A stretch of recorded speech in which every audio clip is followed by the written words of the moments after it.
Hey, everybody, it's Tim Rhey with True Rate Mortgage Group. I want to give you the market update for where we are today, Valentine's Day. First things first, earlier this week, you probably heard the news that this inflationary report that we call the CPI report came in hot. That means that inflation came in higher than expected. And just so you know how it works, whenever there's a report coming out, there's an expectation that the Fed has. And if they expect the report to come in at a certain number, if it comes in worse, then the market reacts very, very negatively. And that happened on early this week with the CPI report. Interestingly enough, right after that, another report came out called the PPI, which is another version of the inflation report.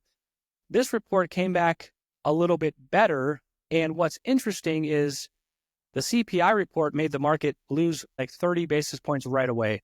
When the PPI report came out, the market rebounded almost 100%.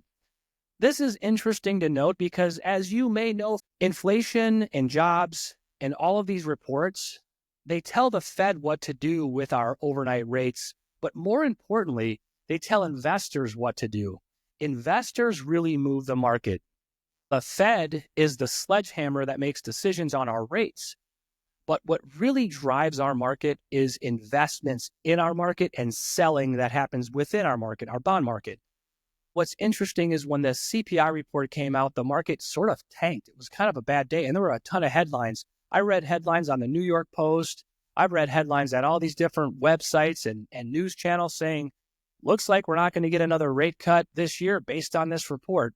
It's doom and gloom. And you know how this works in the news is negative news really sells. I had at least 3 customers call me and tell me, I saw these reports today. What's going on? It looks like we're not going to get a cut.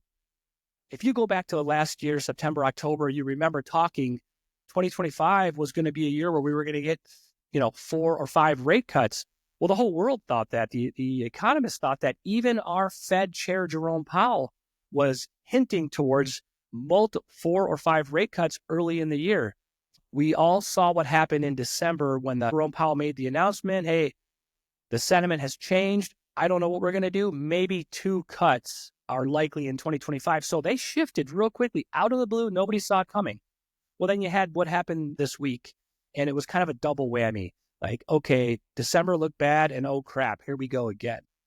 That's where we're at today. We got this information this week, but it's important to know that when you hear reports and when you read the headlines about no more rate cuts this year, you will see that the experts and even our own Fed Reserve panel have changed their mind 60% of the time. So I caution you when you see a headline or when you hear a news report that it sounds like we're not going to get any rate cuts until December. Sit tight. They've been wrong before. And I personally think we're going to get a couple rate cuts this year. The wild card here is you now have a president who is a real estate background guy. We all know the current president is big on lowering interest rates. He's made it very clear. Now, this is not a suggestion. This is not a political statement. This is a factual statement. For better or worse, whether lowering rates is good or not, I'm not telling you that. I'm saying you've got an administration that is pro-business and pro-lowering interest rates. So Jerome Powell, Fed president, he is operating under the very cautious approach of taking it easy, waiting for inflation to come down before giving any easing on the market and lowering rates. And you got a president who says, that's not what's going to happen. We're going to lower rates. We're going to help these people. We're going to stimulate the market that way. So there's 2 opposing philosophies right now. And the whole message here is don't hang your hat on the headlines that you read at CNBC, MSNBC, Fox News, whatever you're reading. Just please understand that over the last year, these predictions have changed. The Fed has voted to suggest different levels of rate cuts. We went from 5 rate cuts down to 3 rate cuts, down to maybe 1. And these numbers keep shifting. And this is over the course of a year.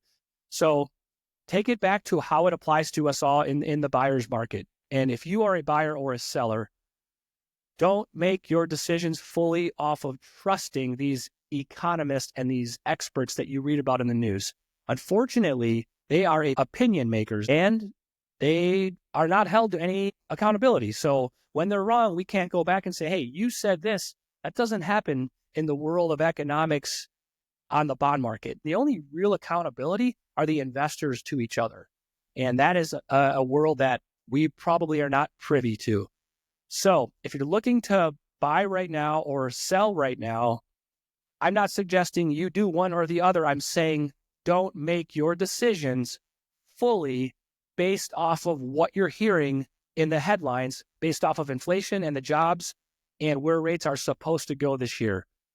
If you want to buy and there's a home you love, I would say don't be afraid to pull the trigger on it, and don't be afraid to capitalize on some sort of a temporary rate buy down or a seller concession, which will lower your rate 2% for a year, maybe 1% for a year. That can save you $600, $800 a month for a year. It depends on your situation. So I'm just giving you the loose understanding of how a 2-1 buy down works.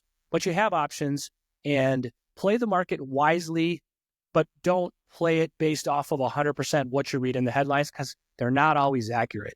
Well, that's it for today. I thank you for joining me today. Happy Valentine's Day. If you have any questions and want to reach out, you know the number, 970-786-0222.